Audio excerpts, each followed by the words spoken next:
और अप्रोक्सीमेटली 500 साल तक जी सकते थे। बूढ़े होने पर मरने के लिए ये खुद ही सूखे पत्ते और छोटी टहनियां इकट्ठी कर लेते थे और अपने पंखों की हवा से उसमें आग लगाकर खुद ही अपना अंतिम संस्कार कर लिया करते थे। इस तरह ये पक्षी आग में जलकर मर जाया करते थे। मिस लोपामुद्रा के साथ पूरी क्लास हैरान थी। क्लास में सोते रहने वाला ये नालायक सारे जवाब कैसे जानता था? मयंक के चेहरे पर एक शिकन तक नहीं थी। क्या मिस लोपामुद्रा और मयंक की यह बहस यहीं खत्म हो जाएगी या इसका रिजल्ट होगा कुछ ऐसा जो कोई सोच भी ना सकता हो? ये जानने के लिए सुनिए महाबली मयंक का episode 2 only on pocket FM.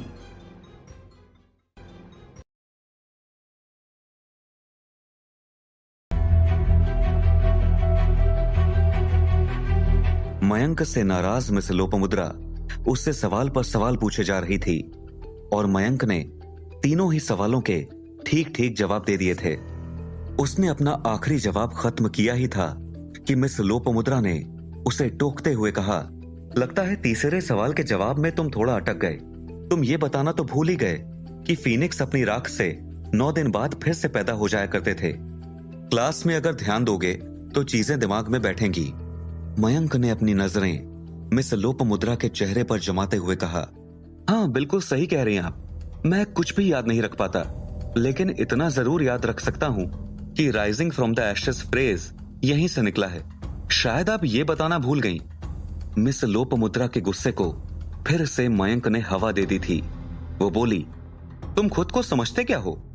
Mayank ने मुस्कुराते हुए कहा, जादूगर और योद्धा होना कोई खुद नहीं चुनता, बल्कि आप किस फैमिली और किस लाइनेज से हैं उससे यह डिसाइड होता है। जैसे कुछ लोगों को विरासत में जादू मिलता है, कुछ लोगों को मार्शल आर्ट्स की अच्छी जानकारी अपने परिवार से मिलती है, तो कुछ लोगों को फाइन आर्ट्स की जानकारी अच्छी खासी होती है। मुझे उम्मीद नहीं थी कि तुम्हें इतनी जानकारी होगी। हालांकि वो अभी भी गुस्से में थी, पर मयंक ने सिंपल तरीके से कहा, मुझे ये सब बातें मालूम होना जरूरी है। राजाओं के वंशज यानी कि रूलर्स की डायनेस्टी से आने वाले हर बच्चे को ये बातें घुट्टी में मिलाकर बचपन में ही पिला दी जाती हैं। मयंक की बात सुनते ही क्लास के एक लड़के के गले में वो पानी फंस गया जिसे वो पी रहा था और उसे खांसी का दौरा शुरू हो गया। क्लास के सभी स्टूडेंट्स की आंखें मयंक के चेहरे पर टिकी हुई थीं और सबके चेहरे पर हैरानी थी। सबको लग रहा था कि ये लड़का पागल है जो कुछ भी बकवास किए जा रहा है। क्लास के हर स्टूडेंट के दिमाग में एक ही चीज चल रही थी कि ये मयंक आखिर कितना बेशर्म हो सकता था। सभी जानते थे कि मयंक एक नमूना था और उसकी ऊल जलूल हरकतें किसी से भी छुपी हुई नहीं थीं। इस लड़के ने न केवल सबके सामने मिस लोपामुद्रा की इंसल्ट की थी, बल्कि अब ये किसी राजघराने से होने का झूठा दावा भी कर रहा था। क्लास के लड़कों को लग रहा था कि वो मिस लोपामुद्रा को इम्प्रेस करने के लिए झूठ बोल रहा था। क्लास के इंटेलिजेंट लड़के सोच रहे थे कि आखिर ये किस खेत की मूली था। जब से यूनिवर्सिटी में आया था तब से ही ये किसी भी सब्जेक्ट में अच्छा परफॉर्म नहीं कर पा रहा था। और तो और मेडिटेशन के जरिए जो 7 चक्र जागृत करना हर स्टूडेंट के लिए जरूरी था, ये मयंक वहां पर भी फिसड्डी था। न जाने कब से ये पहले ही चक्र पर अटका हुआ था और उसे भी जागृत नहीं कर पा रहा था। फर्स्ट ईयर के लगभग सभी स्टूडेंट्स पहले चक्र यानी कि मूलाधार को जागृत कर चुके थे और कई स्टूडेंट तो दूसरे, तीसरे या चौथे चक्र तक भी पहुंच चुके थे। मिस लोपामुद्रा खुद भी 6 चक्र जागृत कर चुकी थी। अगर मयंक को देखा जाए तो इतना पतला दुबला कमजोर सा था कि उसे देखकर साफ कहा जा सकता था कि मार्शल आर्ट्स में भी उसका परफॉर्मेंस बहुत अच्छा नहीं था और ना ही एथलेटिक्स में। फिर ये लूजर अपने किसी राजघराने से होने का दावा कैसे कर सकता था? सभी सोच रहे थे कि ये झूठा और बेशर्म लड़का और क्या क्या कमाल दिखाने वाला था। राजघराने वाली बात सुनकर मिस लोपामुद्रा ने एक गहरी सांस ली, जिससे उसका सीना एक बार फूला और उसमें हलचल हुई। मयंक ने अपनी आंखों को रोकने की कोशिश की, लेकिन ये एक शानदार नजारा था और वो अपनी नजरों को रोक नहीं सका। लोपामुद्रा ने उसकी इस हरकत को पकड़ लिया और गुस्से से उसे घूरते हुए वो बोली, अगर तुम राजघराने से हो तो तुम्हें बहुत सी चीजें बचपन में ही सिखाई जानी चाहिए थीं, जिसमें मार्शल आर्ट्स और अपने चक्रों को जागृत करना शामिल होता है। अगर तुम वाकई किसी राजघराने से हो तो अपने पहले चक्र को जागृत करो और अपनी बात को सच साबित करो।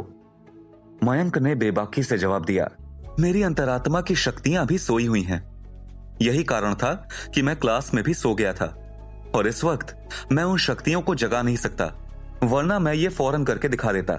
मिस लोपामुद्रा को समझ नहीं आ रहा था कि स्टूडेंट को वो क्या कहे।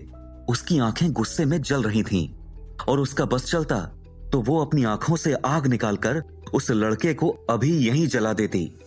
उसने गुस्से में मयंक से कहा, मयंक, तुम 2 साल पहले एक 15 साल के लड़के के तौर पर इस यूनिवर्सिटी में आए थे। तब तुम्हें देखकर मुझे लगा था कि तुम जरूर कुछ करके दिखाओगे, क्योंकि तुम में नॉर्मल मॉडर्न सब्जेक्ट्स के अलावा आध्यात्म और मेडिटेशन को समझने की बहुत अच्छी कैपेसिटी थी, जिससे मैं ही नहीं बहुत से सीनियर टीचर भी इंप्रेस हुए थे।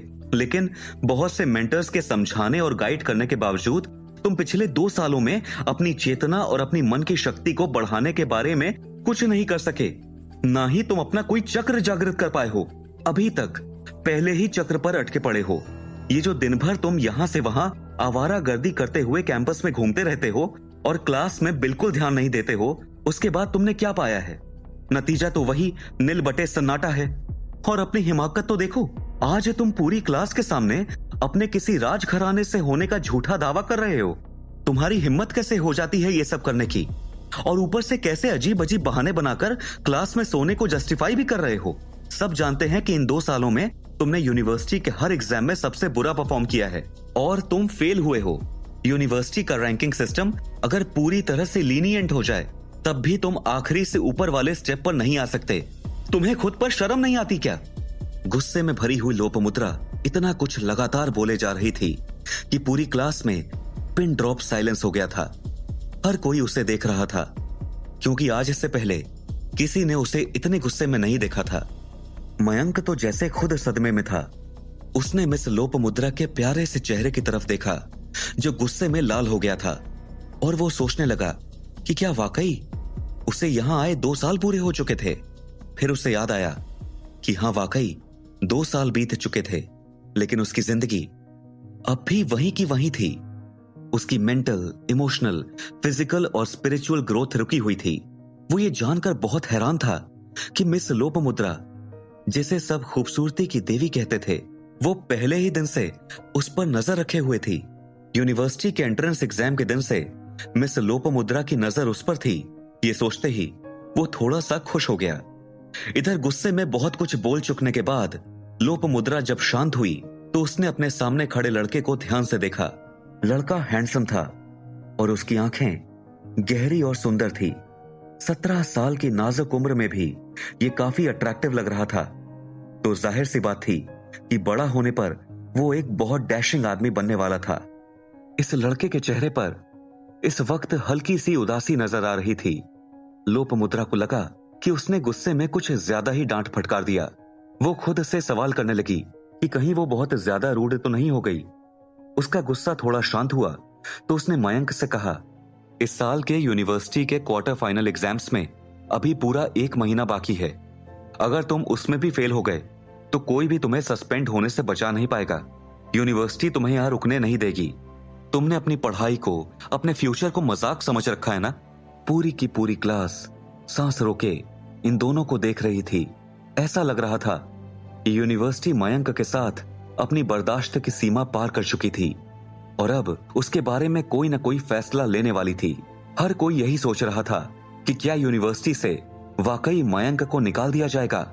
अगर ऐसा हो गया तो ये यूनिवर्सिटी की हिस्ट्री में एक अलग ही केस होगा, क्योंकि नालंदा यूनिवर्सिटी से सस्पेंड होना इतना आसान नहीं था।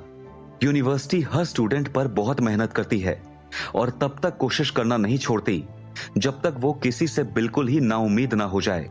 तभी कमरे के बिल्कुल पीछे से एक स्टूडेंट बोला, अगर मयंक को यहां से निकाल दिया तो मैं भी चला जाऊंगा। ये मयंक का अच्छा दोस्त कौस्तुभ था, जिसने सपाट लहजे में अपनी बात कह डाली। क्लास के कई बच्चों ने कौस्तुभ की तरफ देखा